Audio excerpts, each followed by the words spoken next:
पूरा एकदम दर्द में लग रहे हैं, क्या बात? बिल्कुल, आप समझ सकते हैं सर कि एक योग्य विद्यार्थी जब रोड पे होता है तो कितना दर्द होगा। मान लीजिए अगर हम योग्य नहीं होते तो इसके लिए हम लोग कभी भी रोड पे नहीं भटकते। जो 60 नंबर लाया हुआ बच्चा वही अगर बोर्ड पे है तो हम लोग को रोड पर क्यों? पेशी पास है आप? जी सर, कितना नंबर आया? 56 मार्क्स सर। दिक्कत कहाँ हो रही है आप लोग की ज्वाइनिंग में? दिक्कत हम लोग की ज्वाइनिंग में ये हो रही है सर कि हम सेम मार्क्स हमारे मेरा 56 है सर, ईडब्ल्यूएस कैटेगरी से है सर। मेरे मार्क्स वाले स्कूल में है सर और हम यहाँ धूल फाक रहे हैं सर। क्या जो 56 वाले वो तीर मार देंगे स्कूल में जाके जो हम नहीं मार पाएंगे? वो भी तो मेरे जितना ही मार्क्स लाए हैं। 2017-19 में डीएलएड किए हुए हैं तो हम पूरी तरह योग्य हैं और मेरिट में भी है। आज हमको उसके वजह से बाहर यानी कि किया जा रहा है कि जो लोग अयोग्य होते हुए मेरिट में आ गए। न्यायालय में एक मूर्ति रहता है, उनकी आंख पे काला पट्टी बांधा हुआ रहता है, वो नहीं देखते कि सामने कौन है, वो सिर्फ न्याय करते हैं। और हम लोग को यहाँ से नहीं तो वहाँ से जरूर न्याय मिलेगा, इतना हम लोग को विश्वास है। नमस्कार, आप देख रहे हैं द एक्टिविस्ट और मैं हूं आपके साथ अमन। शिक्षक अभ्यर्थी आखिर क्यों नाराज होते हैं अतुल प्रसाद या फिर अपर मुख्य सचिव के पाठक से? आज फिर हमारे साथ शिक्षक अभ्यर्थी हैं, कहाँ से आए हैं, फिर क्यों इकट्ठा हो गए, इन्हीं से जानेंगे। क्या नाम हुआ? मेरा नाम गुंजन कुमार हुआ सर। क्या नाराजगी है आप? नाराजगी सर हमारी ये है कि सर सप्लीमेंट्री रिजल्ट को लेके सर, जैसा कि अतुल सर ने अपने 25 तारीख के ट्वीट में बोला था कि जितने भी 1,20,336 से जितने भी रिक्ति उत्पन्न होंगे सारे को हम एक एक करके फुलफिल करेंगे। ऐसा वो उन्होंने एक बार नहीं, ऐसा 4 बार बोले। और उनके अनुसार सर अभी तक सप्लीमेंट्री रिजल्ट दिया गया। उन्होंने बोला था कि इनएलिजिबल बच्चे जो होंगे, जो ड्रॉप आउट बच्चे होंगे और जो मल्टीपल रिजल्ट वाले होंगे सारे पे सप्लीमेंट्री आएगा सर। लेकिन उन्होंने 3 दिन पहले सर उठ के मुंह में जीरा वाला फौरन कहावत है सर, उन्होंने वही किया। मात्र 4,797 पे भी दिया, उसमें कुछ बोले कि वो सीट नहीं, मतलब बच्चे अवेलेबल हमारे पास नहीं है। तो वो तो चलिए ठीक है सर, उनके पास बच्चे अवेलेबल नहीं है, सीट खाली जाएगा, कोई बात नहीं। 2797 का दिए वो, और उसमें 468 या 470 के करीब पीआरटी में दिए सर। जबकि पीआरटी में लगभग सर 7 से 8 हज़ार सीट खाली है सर। टोटल 1,20,336 में सर अभी तक पेपर के माध्यम से सर 97,000 समथिंग ने ही ज्वाइन किया सर। मतलब पेपर के माध्यम से 22,000 जिन्होंने स्कूल योगदान नहीं किया। और सर मैं एक बात और बताना चाहता हूं सर कि शिक्षा विभाग की तरफ से 2 तारीख से पहले एक लेटर जारी हुआ था, जिसमें 10,000 शिक्षक अभ्यर्थियों ने अपना डीबी नहीं कराया, डीबी कराने के लिए पहुंचे ही नहीं सर। लेकिन फिर चलिए अतुल प्रसाद 3 दिन पहले बोले कि सप्लीमेंट्री का मतलब वो होता है बाबू जिसमें कहा जाता है कि जिसमें बच्चे को ऑफर लेटर नहीं दिया जाता है। तो मैं उन्हीं के अनुसार कहना चाहता हूं कि 10,000 वो सीट ऐसे है जिसमें बच्चे को ऑफर किया ही नहीं गया, जिनको बीपीएससी के द्वारा स्कूल जिला तो अलॉट किया गया, रिजल्ट तो आया, लेकिन शिक्षा विभाग के द्वारा उनको स्कूल अलॉट नहीं किया गया। उनके स्कूल अलॉट ना करने का ये कारण हो सकता है सर कि इन्होंने डीएलएड अपेयरिंग को मौका दिया, सीटेट अपेयरिंग को मौका दिया। जिस दिक्कत कहाँ हो रही है आप लोग की ज्वाइनिंग में? दिक्कत हम लोग की ज्वाइनिंग में ये हो रही है सर कि हम सेम मार्क्स मेरा 56 है सर, ईडब्ल्यूएस कैटेगरी से है सर। मेरे मार्क्स वाले स्कूल में है सर और हम यहाँ धूल फाक रहे हैं सर। धूल इसलिए फाक रहे हैं सर क्योंकि वहाँ पे अपेयरिंग को मौका दिया गया, वो अपने सीटेट में फेल हो गए, लेकिन उनको पास मार के रिजल्ट दे दिया गया। जबकि ऐसा हम लोग जितने भी एग्जाम दिए हैं उसमें ऐसा होता है कि सर कि अगर आप रिजल्ट आया है तो उससे 1.5 गुना या 2 गुना डीबी में बुलाया जाता है, ताकि बच्चे छठे और जितने सीट फुलफिल सारा सीट फुलफिल हो जाए। कौन लोग नौकरी कर रहे हैं, कौन लोग नौकरी नहीं कर रहे हैं? नौकरी जो भी कर रहे हैं योग्य लोग ही कर रहे हैं, वो वास्तविकता में हकदार है। लेकिन सर जो अयोग्य थे वो छट गए, तो जो अयोग्य थे वो छट गए और जो योग्य जो बाहर हैं उनको आप अंदर कीजिए सर। क्योंकि हम लोग सारे जितने भी लोग हैं 10,000 20,000 जितना भी सीट खाली है सर, बहुत लाख 2 लाख ऐसे बच्चे जो अपना न्यूनतम अर्हता से पार कर चुके हैं सर, और हम लोग ऐसे ही सड़क पे घूम रहे हैं। पेशी वाले हैं? जी सर, बीपीएससी। पेशी पास है आप? जी सर। कितना नंबर आया? 56 मार्क्स सर, और मेरे मार्क्स लिया गया कितना पे? 56 पे ही सर। आपका नहीं हुआ? हम डेट ऑफ बर्थ के कारण बाहर है कितना सर। परसेंट कम था आपका? कोई परसेंट कम नहीं है सर। क्या बात कर रहे हैं? कैसे नहीं होगा? डेट ऑफ बर्थ में हम कम है सर। हाँ। डेट ऑफ बर्थ 1996 तक ले लिया गया है सर, मेरा 2003 है सर। हम उस कारण से हम डेट ऑफ बर्थ में मार खाए? हाँ, मार नहीं खाए हैं सर, हम लोग को मार खिलाया गया है सर। हाँ, जी, खिलाया मार इसलिए खिलाया गया है क्योंकि बहुत सारे सीट अभी वैकेंट हैं, तब भी हमको नहीं दिया जा रहा है सर। अच्छा। क्या जो 56 वाले वो तीर मार देंगे स्कूल में जाके जो हम नहीं मार पाएंगे? वो भी तो मेरे जितना ही मार्क्स लाए हैं। एजेड को ले रहे हैं? एजेड को ले रहे हैं, ठीक है आप लीजिए ना भाई, वो नियमावली में उनका था कि हम एजेड को लेंगे, लेकिन एजेड में नियमावली में ये नहीं था कि सीट खाली रखेंगे और उसके बाद एजेड को लेंगे। भैया आपके पास सीट खाली है, आप दूसरे को मौका दीजिए। यही आप लोग कहाँ से आए हैं, क्या नाम हुआ? बांका जिला से आए हुए हैं सर। मेरा बांका से? जी धीरेन्द्र कुमार मेरा नाम हुआ। आपकी क्या समस्या है? समस्या यही है, जो सब हम लोग यहाँ जितना भी आए हुए हैं कहीं ना कहीं सबके साथ समान समस्या है। आपका कितना नंबर आया था? 60 नंबर और बीसी का काट जो कट ऑफ है वो 60 नंबर गया है, 60 नंबर आया है, लेकिन हम भी डेट ऑफ बर्थ से छट गए हैं। क्यों जी बिल्कुल, जो कि कितने साल वाले को चुन रहे थे? देखिए 1995 तक के लोगों का सिलेक्शन हो गया है। अच्छा। अब मेरा 1999 है, ओह। इसलिए हम छंट गए। लेकिन समान मार्ग पर मान लीजिए हम हमारा उम्र अगर कम हो रहा है तो उसमें हमारी क्या गलती है?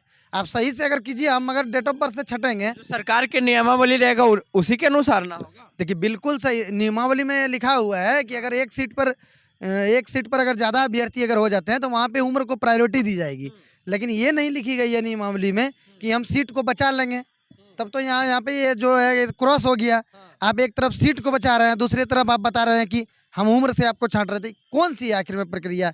कोई भी हम लोग मध्य प्रदेश शिक्षक बहाली रहे, यूपी शिक्षक बहाली रहे, KVS की केंद्रीय विद्यालय जो शिक्षक भर्ती होती है वहाँ रहे, सब जगह डॉक्यूमेंट वेरिफिकेशन को पहले किया जाता है और बाद में मेरिट। बिहार में ही ये एज वाला नियम ला दिया गया है। देखिए एज वाला नियम ये बहुत अच्छी बात है, इसमें कहीं कोई दिक्कत नहीं है। लेकिन देखिए समझने वाली बात ये है कि इस बहाली में ऐसे लोग बैठे थे, BPSC का एग्जाम ऐसे लोग दिए थे जिनके पास योग्यता नहीं थी। यानी कि सीटेट जो होता है, सीटेट जो सेंट्रल टीचर एलिजिबिलिटी टेस्ट होता है, और डिप्लोमा इन एलिमेंट्री एजुकेशन जो DLED होता है, वो किसी के पास नहीं था, अनकम्प्लीटेड था। उसको दिया गया था मौका कि आप अगर पास कर जाएंगे तो भर्ती में बने रहेंगे। वैसे कैंडिडेट BPSC की जो भर्ती परीक्षा है उसमें मेरिट में आ गए, लेकिन उसके पास योग्यता ही नहीं है। तो वो लोग अगर डॉक्यूमेंट वेरिफिकेशन होता तो वो लोग छंट जाते। और जो सही जैसे अभी मेरा 60 नंबर है, हमारे पास सीटेट 2019 में ही हम है, फिर 2021 में कई बार सीटेट पास है, 2017-19 में DLED किए हुए हैं, तो हम पूरी तरह योग्य हैं और मेरिट में भी है। आज हमको उसके वजह से बाहर यानी कि किया जा रहा है कि जो लोग अयोग्य होते हुए मेरिट में आ गए थे। बस हम लोग को यही BPSC के जो अतुल प्रसाद चेयरमैन सर हैं उनसे गुहार है कि आप इस पर जरूर जरूर कोई एक्शन लीजिए और तत्काल जो लोग इससे पीड़ित हैं उस पर आप संज्ञान लीजिए और बहुत जल्द सप्लीमेंट्री रिजल्ट निकालिए। क्योंकि आप ही ने जानते हैं अतुल प्रसाद सर जो संवैधानिक कुर्सी पर बैठे हैं वही बताए थे हम लोग को, जो ड्रॉप आउट, डिस्क्वालीफाई और मल्टीपर सभी पर जो सीट रिक्ति क्रिएट होगी उसको हम लोग पूरक परिणाम से भरेंगे। मतलब आप लोग जो चाहते हैं वो करें सरकार। देखिए अतुल प्रसाद ही खुद बोले थे कि हम जो ड्रॉप आउट होगा, डिस्क्वालीफाई और जो मल्टीपल रिजल्ट, इसके वजह से जो भी रिक्तियाँ क्रिएट होगी उस पर हम लोग एक बार और रिजल्ट जारी करेंगे जिसको पूरक परिणाम हम लोग कहते हैं। क्या नाम हुआ? जी, मेरा नाम सौरभ हुआ। पूरा एकदम दर्द में लग रहे हैं, क्या बात? बिल्कुल, आप समझ सकते हैं सर कि एक योग्य विद्यार्थी जब रोड पे होता है तो कितना दर्द होगा। मान लीजिए अगर हम योग्य नहीं होते तो इसके लिए हम लोग कभी भी रोड पे नहीं भटकते। सीधी सी बात है, हम लोग योग्य हैं तभी सरकार से, आयोग से और शिक्षा विभाग से इसकी मांग भी कर रहे हैं। और जो हमारा जो मांग है बिल्कुल जायज़ है। कहने का मतलब एक ही चीज़ है सर कि जो 60 नंबर लाया हुआ बच्चा वही अगर बोर्ड पे है तो हम लोग को रोड पर क्यों?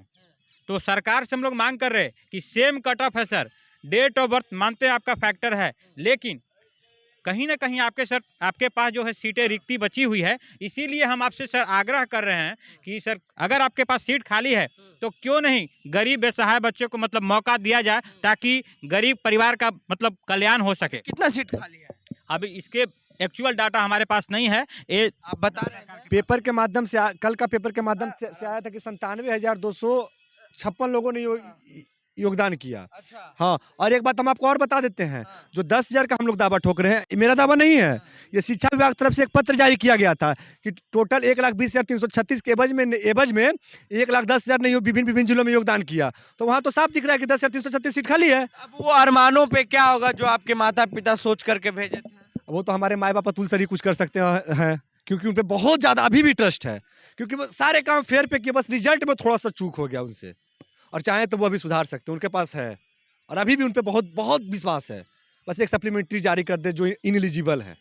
ये आपकी मांग है? हाँ, हमारी नहीं है, बहुत जितना सीट खाली है उनका और उनके पूरे परिवार का मांग है। तो आखिर क्या करेंगे अब आप लोग? देखिए सर, अब कहा जाता है कि मतलब इस हालात में हम लोग कर भी क्या सकते हैं। माँ बाप के, मान लीजिए कोई बच्चा अगर कुछ कर नहीं पाया तो माँ बाप के सिवा क्या कर सकता है? उनकी चरण में जाके गिड़गिड़ा सकता है सर, उनसे आग्रह कर सकता है, प्रार्थना कर सकता है। इसके अलावा क्या विकल्प है सर? आप लोग उतना पैसा खर्च करके पढ़ते हैं, फिर आपको एज के चलते छाट दिया जाता है।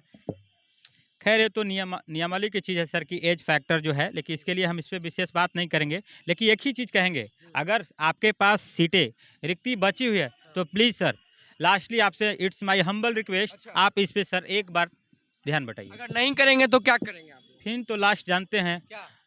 किसी का सहारा जब कोई नहीं बनता है तो एक न्यायालय है, और हम लोग चाहते और ना चाहते हुए भी अगर हम लोग चाह नहीं रहे कि वहाँ जाएं, अगर सरकार मतलब सरकार और आयोग हम पे ध्यान देती है तो हम लोग वहाँ नहीं जाएंगे। अगर नहीं चाहेंगे तो एक लास्ट ऑप्शन है कौन सुप्रीम कोर्ट या जी, हाई कोर्ट? न्यायालय, जो सबका वहाँ पर देखिए, ये होता है। at first we all hope the Atul Prasad is a great officer. If they will want, they will definitely do it अच्छा, because they have भरोसा है they have आपको? committed oh, about it. Yes, surely they told about the seat which created by the dropouts, multiple and disqualify. We will feel one and more supplementary result.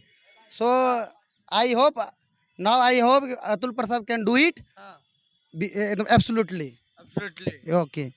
चलिए, तो लोग English बोल के भी मनाना चाह रहे हैं। आपका क्या नाम हुआ? नमस्कार सर, मेरा नाम विवेक कुमार है और मैं पूर्वी चंपारण से आया हूँ। बहुत दर्द में लग रहा है, और पीड़ा में। और सर मैं मात्र 2 साल 3 महीने और 7 दिन से छूट रहा हूँ सर। और सर ने कहा था कि जो भी रिजल्ट बनी है वो औपबंधिक है और इसको जो है सो डीबी के बाद जो भी पद रह जाएंगे, चाहे वो मल्टीपल रिजल्ट हो या ड्रॉप आउट हो या एब्सेंट हो या इनएलिजिबल कैंडिडेट हो, तो ऐसे कैंडिडेट जब बाहर हुए हैं और उसकी संख्या आपका कितना नंबर आया था? मेरा सर 55 नंबर है, ईबीसी कैटेगरी से हूँ और कट ऑफ पे हूँ और 2 साल से छूट रहा हूँ सर। और उन्हें जो रिक्तियाँ कही थी कि हम देंगे सप्लीमेंट्री के माध्यम से, वो सिर्फ मल्टीपल रिजल्ट पे दिया है। एब्सेंट, डीवी आउट और जो फर्जी लोग थे उन सीटों को सर उन्होंने रख लिया है और वो दे नहीं रहे हैं। उनसे हाथ जोड़ के विनती है सर कि हम लोग को जो है सर सप्लीमेंट्री रिजल्ट दे के हम लोग का कल्याण कर दीजिए सर। चलिए, कल्याण की जरूरत है। जी। अगर नहीं करेंगे तो क्या करेंगे? हम लोगों ने मेहनत किया है सर, अगर नहीं करेंगे तो हम न्यायालय की तरफ रुख कर रहे हैं सर। और चाहे वो सुप्रीम कोर्ट से करना हो या सर हाई कोर्ट से करना हो, हम पूरा प्रयास करेंगे कि हमें न्याय मिले सर। आप क्या करेंगे?